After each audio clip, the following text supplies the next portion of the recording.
Hello மக்களே! Welcome back to our channel. So இன்னைக்கு இந்த வீடியோல நம்ம எத பத்தி பார்க்க போறோம் அப்டின்னா, மோஸ்ட் ஆஃப் தி ட்ரேடர்ஸ் வந்து ஃபெயில் ஆவாங்க அவங்களோட ட்ரேடிங் ஜர்னில. ஸோ அதுக்கு வந்து என்ன காரணம் அப்டின்னு பார்த்தீங்கன்னா, அவங்களோட ஸ்ட்ராட்டஜியா இல்ல சைக்காலஜியா அப்டின்ற மாரி கொஸ்டின் வச்சோம் அப்டின்னா, ஸ்ட்ராட்டஜி ஒரு 10% தான் இருக்கும். சைக்காலஜி தான் வந்து 90% இருக்கும். ஏன் அப்டின்னா, உங்களோட பெர்ஃபெக்ட்டான செட்டப் இருக்கும். என்ட்ரியும் கரெக்ட்டான டைமிங்ல தான் போட்டிருப்பீங்க. பட் அப்போ உங்களுக்கு லாஸ் வருது அப்டின்னா, அப்போ மார்க்கெட்ல தப்பு கிடையாது. உங்களோட மைண்ட் செட்ல தான் தப்பு.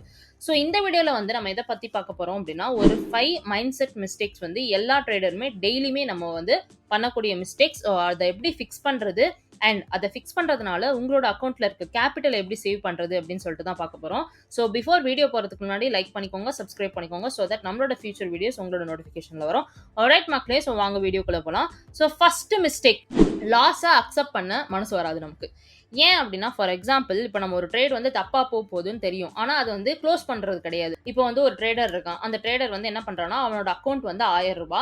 ஸோ 25% ஆஃப் ரிஸ்க் வந்து வைக்கிறான். ஸோ 25% ஆஃப் ரிஸ்க் அப்டின்னா ரூ. 250 வச்சு ஒரு ட்ரேட் எடுக்கிறான். அது வந்து ஒரு ஹெவி என்ட்ரியா போட்டுறான்னு வச்சுக்கோங்களேன். ஸோ அப்ப என்ன ஆகுதுன்னா, மார்க்கெட் வந்து ஒரு 5 மினிட்ஸ் வந்து நல்லா அவன் அவன் எப்படி ட்ரேட் என்ட்ரி எடுத்தானோ, அதே மாரி போயிட்டு இருக்கு. ஸோ 5 நிமிஷத்துக்கு மேல மார்க்கெட் வந்து ரிவர்ஸ் ஆகுது. அவனுக்கு ஆப்போசிட்டா போயிட்டு இருக்கு. அப்ப என்ன ஆகும்? ஸ்டாப் லாஸ் அவன் என்ன பண்ணக்கூடாது? மூவ் பண்ணக்கூடாது. கரெக்ட்டா? பிகாஸ் ஒரு சைக்காலஜி பெர்ஃபெக்ட்டா இருக்க ட்ரேடர் வந்து எஸ்எல் அடிக்கிற வரையும் வெயிட் பண்ணிட்டு எஸ்எல் அடிச்சிட்டான் அப்படின்னா, நெக்ஸ்ட் ட்ரேட் எடுக்கணுமா இல்லையான்றத டிசைட் பண்ணிட்டு, இல்லன்னா அவனோட ட்ரேடிங் அன்னைக்கு க்ளோஸ் பண்ணிட்டு போணும். பட் ஆனா யூசுவலா என்ன பண்ணுவோம் அப்படின்னா, நம்ம எஸ்எல்லே எடுக்க மாட்டோம். எஸ்எல் எடுக்காம இன்னும் கொஞ்ச நேரம் போச்சுன்னா மார்க்கெட் வந்து ரிவர்ஸ் ஆகும் அப்படின்னு சொல்லிட்டு 25% ஆஃப் ரிஸ்க்க 35% ஆக்குவான். 35 45 45 55 ஆகும். கடைசியா வந்து அது ஒரு 75% கிட்ட வந்து நிக்கும்போது அப்ப ட்ரேட வந்து க்ளோஸ் பண்ணுவான். சோ இதனால என்ன ஆயிருக்கும் அப்படின்னா, அவனோட கேபிட்டலோட 75% அதாவது ரூ. 1000ல ரூ. 750 வந்து இந்த லாஸ்லயே வந்து போய் விழுந்திருக்கும். மிச்சம் அவனோட கேபிட்டல் வந்து ரூ. 250 மட்டும் தான் அவனோட அக்கவுண்ட்ல இருக்கும். சோ இந்த சைக்காலஜி இருக்கு பாத்தீங்களா? இந்த சைக்காலஜிக்கு பின்னாடி என்ன இருக்கும் அப்படின்னா, அவனோட லாஸ அவனால அக்செப்ட் பண்ண முடியல. ஏன் அப்படின்னா, அவன் ஆல்ரெடி ஒரு பெரிய அமௌண்ட் போட்டு அவன் ரிஸ்க் வச்சு அந்த என்ட்ரிய எடுத்துட்டான். ரைட்டா? ஸோ என்ட்ரி எடுத்துட்டு கொஞ்சம் வந்து அவனுக்கு பாசிட்டிவா போயிருக்கு. பட் ஒரு கட்டத்துக்கு மேல அது நெகட்டிவா கன்வெர்ட் ஆகும்போது, அவனால அத அக்செப்ட் பண்ணிக்க முடியல. ஏன்னா நான் ஆல்ரெடி ஹை அமௌண்ட் வந்து போட்டு எடுத்துட்டேன் அப்படின்றதுனால. ஸோ ஒரு பாயிண்ட்க்கு அப்புறம் மார்க்கெட் வந்து ரிவர்ஸ் ஆகும், ரிவர்ஸ் ஆகும், ரிவர்ஸ் ஆகும்னு உட்கார்ந்து, அது வந்து கடைசியா வந்து வாஷ் அவுட் ஆகுற நிலைமைக்கு வரும்போது தான் வந்து ரியலைஸே பண்றது. ஸோ எப்போதுமே இந்த மாரி மைண்ட் செட் இருக்கவே கூடாது. ஸோ குட்டி அமௌண்ட்டா இருக்கும்போதே அந்த லாஸ நீங்க வந்து அக்செப்ட் பண்ணிக்கணும். அப்படி வந்து உங்களோட மைண்ட் செட்ட சேஞ்ச் பண்ணிக்கணும். சரிப்பா சொல்ட்டேன். இதுக்கு என்ன சொல்யூஷன்? ஒரு ட்ரேட் எடுக்கிறீங்க அப்படின்னா, உங்களோட அக்கவுண்ட் சைஸ்ல 2% தான் வந்து என்ன பண்ணணும்? ரிஸ்க் வைக்கணும்.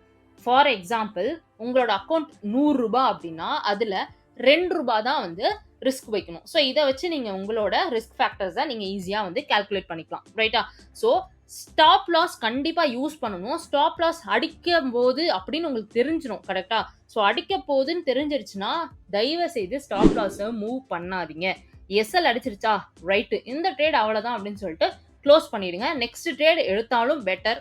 ஏன்னா அது வந்து உங்களோட சைக்காலஜிய பொறுத்து. ஒரு நாளைக்கு 3 ட்ரேட் எடுப்பேன்ப்பா. 2வது ட்ரேட்ல உங்களுக்கு எஸ்எல் அடிக்குது அப்படின்னா, 3வது ட்ரேட் கண்டிப்பா எடுக்கணும். ஏன்னா உங்களோட டிசிப்ளின் படி ஒரு நாளைக்கு 3 ட்ரேட் எடுக்கணும் அப்படின்றதுனால. So depends on your discipline. நீங்க ட்ரேட் எடுக்கலாம். இல்ல அப்படின்னா எனக்கு இன்னைக்கு வந்து அவ்வளவுதான் அப்படின்னு சொல்லிட்டு க்ளோஸ் பண்ணிட்டும் போலாம். ஸோ இந்த இஷ்யூவை ஃபிக்ஸ் பண்றதுக்கு இதான் சொல்யூஷன். ரைட்டா? நெக்ஸ்ட், ஓவரா திங்க் பண்ணி சார்ட்டை கன்ஃபியூஸ் பண்ணிக்கிறது.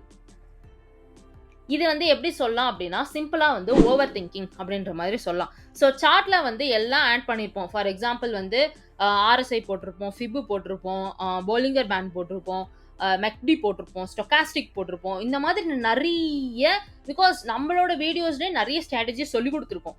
பட் ஆனால் எல்லா ஸ்ட்ராட்டஜியும் ஒரே ஒரே ஒரு ட்ரேட்ல பண்ணக்கூடாது. ஏன்னா யூஸ்வலா நம்மளோட எல்லா வீடியோஸ்லையும் பார்த்தீங்கன்னு வைங்களேன், அட்லீஸ்ட் நம்ம கிட்ட 2 இண்டிகேட்டர்ஸ்க்கு மேல அதிகமா இருக்கவே இருக்காது. ஃபர்ஸ்ட் இண்டிகேட்டர் வந்து அனலைஸ் பண்றதுக்கு, 2வது இண்டிகேட்டர் வந்து உங்களுக்கு என்ட்ரி எடுக்கிறதுக்கு. இவ்வளவுதான். அதை தவிர நீங்க என்ன பண்ணக்கூடாது, இருக்கிற எல்லா வீடியோவையும் பார்த்து எல்லாத்தையும் ஒரே சார்ட்ல எடுத்துட்டு போய் போடக்கூடாது. இப்போ நீங்க எல்லாத்தையும் ஒரே சார்ட்ல போட்டா என்ன ஆகும்னா, ஆர்எஸ்ஐ ஒரு மாதிரி சொல்லும், ஃபிப் ஒரு மாதிரி சொல்லும், ஃபிப்புக்கு அகைன்ஸ்டா இருக்க மெக்டி ஒரு மாதிரி சொல்லும். ஸோ இப்போ இது 3ம் ஒரே சார்ட்ல இருக்கும்போது என்ன ஆகும் அப்படின்னா, நீங்க ஸ்டொகாஸ்டிக்கையும் ஆட் பண்ணிட்டீங்கன்னு வைங்களேன், ஓவரா காம்ப்ளிகேட் ஆகி அந்த சார்ட் வந்து ஒண்ணுமே புரியாது. ஸோ சிம்பிளா நீங்க வந்து ஒரு ட்ரேட் எடுக்க முடியும். பட் இந்த மாதிரி ஓவர் திங்க் பண்ணி உங்களோட சார்ட்டோட வெயிட் அதிகம் பண்றதுனால கண்டிப்பா உங்களால கரெக்டான ப்ரிசைஸான என்ட்ரி வந்து எடுக்கவே பண்ண முடியாது. இதுக்கு என்ன சொல்யூஷன் அப்படின்னு பார்த்தீங்கன்னா, சார்ட்ட அட்லீஸ்ட் 2 இண்டிகேட்டருக்கு மேல தாண்டவே விடாதீங்க.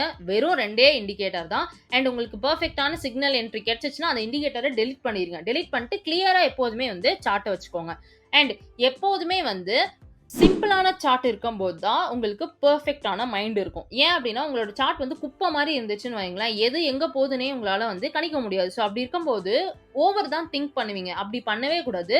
ஸோ சிம்பிளா வந்து 2டே 2 இண்டிகேட்டர், இல்ல உங்களுக்கு புடிச்ச இண்டிகேட்டர்ஸ் வச்சுக்கோங்க. பட் தயவு செய்து 5, 6 இண்டிகேட்டர் நம்ம பார்த்த எல்லா ஸ்ட்ராட்டஜியும் வந்து ஒரே சார்ட்ல போடக்கூடாது. ரைட்டா? ஸோ இது வந்து 2வது இஷ்யூக்கான ஃபிக்ஸ். 3வது, ஒரு பிக் பிக்சரை பார்க்காமலே ஒரு சின்னோண்டு செட்டப்ல வந்து ட்ராப்ல போய் மாட்டிக்கிறதுன்னு சொல்லலாம். ஃபார் எக்ஸாம்பிள், இப்போ வந்து 1 ஹவர் சார்ட்ல வந்து அது டவுன் ட்ரெண்டா இருக்கும். ரைட்டா? ஸோ 1 ஹவர் சார்ட் வந்து நீங்க பார்க்கும்போது அது எப்படி போயிட்டு இருக்கும் அப்படின்னா, டவுன் ட்ரெண்டா இருக்கும். பட் ஆனா அது ஒரு 15 மினிட்ஸோ இல்லைனா வந்து உங்களோட 5 மினிட் சார்ட்ல பார்க்கும்போது அப் ட்ரெண்ட் போயிட்டு இருக்கும். ஏன் அப்படின்னா அந்த டவுன் ட்ரெண்டோட புல் பேக்கா இருக்கிறதுக்கான வாய்ப்புகள். ஸோ 1 ஹவர் சார்ட்டை நீங்க அனலைஸ் பண்ணாம 5 மினிட் சார்ட்ல வந்து என்ன பண்ணிருவீங்கன்னா பைய போட்டுருவீங்க. பட் ஆனா 1 ஹவர் சார்ட் வந்து டவுன் ட்ரெண்ட் செல் என்ட்ரிக்காக தான். ஸோ டவுன் ட்ரெண்ட் அப்படின்னாலே நீங்க செல் தான் பண்ணணும். Trend is your friend. So இந்த மாதிரி ஒரு பிக் பிக்சரா பார்க்காம, அனாலிசிஸ் இல்லாம குட்டி குட்டியான ட்ராப்ஸ்ல போய் நீங்க ஈஸியா வந்து மாட்டிப்பீங்க. ஸோ எப்போதுமே உங்களோட அனாலிசிஸை மோஸ்ட்லி என்ன பண்ணுங்க அப்படின்னா, ஈவன் தோ நீங்க வந்து எந்த சார்ட்ல அனலைஸ் பண்ணீங்களோ அங்கேயே தான் என்ட்ரி எடுக்க போறீங்க அப்படின்னாலும், தயவு செய்து ஹையர் டைம் ஃப்ரேம்ல ஒரு 8 போய் பார்த்துட்டு அங்க எப்படி இருக்கு அப்படின்னு சொல்லிட்டு அனலைஸ் பண்ணிக்கோங்க. ரைட்டா? ஸோ அப்படி இருக்கும்போது உங்களால பெர்ஃபெக்ட்டான என்ட்ரிஸ் வந்து எடுக்க முடியும். ரைட்டா? ஃபார் எக்ஸாம்பிள், நீங்க இப்போ வந்து 5 மினிட்ஸ்ல ட்ரேட் எடுக்க போறீங்க அப்படின்னா, தாராளமா நீங்க வந்து என்ன பண்ணலாம் அப்படின்னா 1 ஹவர் சார்ட் அனலைஸ் பண்ணலாம். இல்ல 1 ஹவர்ல வந்து நீங்க ட்ரேட் எடுக்க போறீங்க அப்படின்னா, டெய்லி சார்ட்ட வந்து ஒரு தடவை செக் பண்ணிக்கலாம். ஸோ இந்த மாதிரி சின்ன சின்ன விஷயத்துல நீங்க அனலைஸ் பண்ணி என்ட்ரி எடுக்கும்போது உங்களுக்கு பெர்ஃபெக்ட்டான என்ட்ரிஸ் கிடைக்கிறதுக்கான வாய்ப்புகள் உண்டு. At the same time drop and fake அவுட்ஸ்ல மாட்ட மாட்டீங்க. ரைட்டா? ஸோ 4த் மிஸ்டேக் வந்து என்னன்னு பார்த்தீங்க அப்படின்னா, ஒரு க்ரௌட வந்து ஃபாலோ பண்றது. நீங்க இப்போ வந்து ஒரு டெலிகிராம் சேனல்ல இருக்கலாம், இல்ல ஏதோ ஒரு கம்யூனிட்டில இருக்கலாம், ஏதோ ஒண்ணு. ஓகேவா? ஸோ அங்க வந்து ஒருத்தன் வந்து ஏதோ ஒண்ணு சொல்லுவான். ஃபார் எக்ஸாம்பிள், ஒருத்தன் ஒரு சிக்னல் குடுக்குறான். அவன் எத அனலைஸ் பண்ணி சிக்னல் குடுக்குறான் அப்படின்றது நமக்கு தெரியாது. இல்ல நீங்க லைவே கூட பார்க்கும்போது, ஒரு சில லைவ்லாம் வந்து என்ன பண்ணுவாங்கன்னா, என்ன அவங்க வந்து எப்படி என்ட்ரி எடுக்குறாங்க அப்படின்னே சொல்ல மாட்டாங்க. சும்மா மியூசிக்க போட்டுட்டு அவங்க பாட்டுல என்ட்ரி எடுத்துட்டு இருப்பாங்க. உங்களுக்கு அது என்ன என்ட்ரினும் புரியாது. And at the same time ஏன் நான் இந்த என்ட்ரி இப்ப எடுக்கிறேன் அப்படின்ற ஒரு அனாலிசிஸுமே இருக்காது. சிக்னல் வந்தோனே அவனும் என்ட்ரி எடுத்துட்டான், நானும் இப்போ என்ட்ரிய போட்டேன். அப்படின்ற மைண்ட் செட் இருக்கவே இருக்கக்கூடாது. ஏன் அப்படின்னா, அவனோட அனாலிசிஸ் வேற மாரி இருக்கும். அவன் வந்து இப்ப வந்து ஒரு ட்ரேட் எடுக்குறான். அந்த ட்ரேடுக்கு பின்னாடி ஒரு ஸ்ட்ராட்டஜி வச்சிருக்கான்னு வச்சுக்கோங்களேன். அந்த ஸ்ட்ராட்டஜி உங்களுக்கு தெரியாது. இப்போ அந்த ஸ்ட்ராட்டஜி உங்களுக்கு தெரியாதனால என்ன ஆகும் அப்படின்னா, அவன் என்ன சொல்றானோ அத மட்டும் நீங்க செஞ்சுட்டு போயிருவீங்க. இஃப் இன் கேஸ் அது ப்ராஃபிட்ல போய் முடியுது அப்படின்னா, ரொம்பவே நல்ல விஷயம். சூப்பர், நல்லா ப்ராஃபிட் பண்ணிட்டு போயிருவீங்க. இஃப் இன் கேஸ் அது வந்து ப்ராஃபிட் இல்ல, எஸ்எல் போய் அடிக்குதுன்னு வைங்களேன். ஸோ அதுக்கு பிளான் பி அவன் என்ன வச்சிருப்பான் அப்படின்னா, இன்டூ 3, அதாவது ரூ. 1000 போட்டு ரூ. 1000 அவன் லாஸ் பண்றான்னு வைங்களேன். அடுத்த தடவ ரூ. 3000 போடலான்னு இருப்பான். ஸோ அவன்ட்ட மொத்தம் பார்த்தீங்க அப்படின்னா, ரூ. 4000 வந்து அவன் கேபிட்டல். இதே உங்ககிட்ட வந்து இப்ப ரூ. 1000 தான் உங்க அக்கவுண்ட்ல இருக்கு. அவன் ரூ. 1000 போடுறான்னு சொல்லி நீங்களும் ரூ. 1000 போட்டீங்க அப்படின்னா, அந்த ரூ. 1000 போயிடுச்சுன்னா, அவன் மறுபடியும் ரூ. 3000 போடுறதுக்கு ரெடியா இருப்பான். அத உங்ககிட்ட சொல்லியிருக்க மாட்டான்.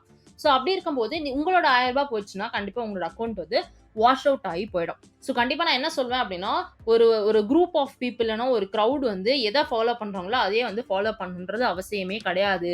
ஏன் அப்படின்னா, அப்படி ஃபாலோ பண்ணீங்கன்னா, ப்ராஃபிட் வந்தா ரொம்பவே நல்ல விஷயம். ப்ராஃபிட் எடுத்துட்டு போயிடுங்க. இஃப் இன் கேஸ் அது எஸ்எல் அடிக்குதுன்னா, அதுக்கு அடுத்து இருக்க பிளான் பி என்ன நடக்க போகுதுன்றது உங்களுக்கு தெரியாது. அட் த சேம் டைம் அவன் வந்து உங்களோட லைவ்ல வந்து காமிப்பான். நான் வந்து ரூ. 1000 போட்டிருக்கேன் அப்படின்னு சொல்லிட்டு.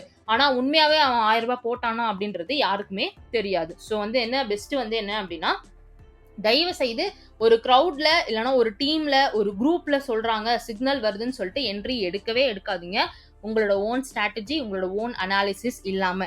ஏன் அப்படின்னா, அவனுக்கு இன்னொரு பிளான் பி இருக்கும். அதாவது ரூ. 3000 போட்டு மறுபடியும் அது ரூ. 3000 எஸ்எல் அடிக்குதுன்னா, அடுத்து ரூ. 6000 அப்படின்ற ஒரு பிளானும் இருக்கும். மொத்தமா அவன் ரூ. 10,000 கேபிட்டல் வச்சிருப்பான். ஆனா நம்ம அப்படி வச்சிருப்போமா? கிடையாது. ரூ. 1000 தான் நம்மகிட்ட இருந்திருக்கும். அவன நம்பி ரூ. 1000 போட்டு வைப் அவுட் ஆனது தான் மிச்சம்.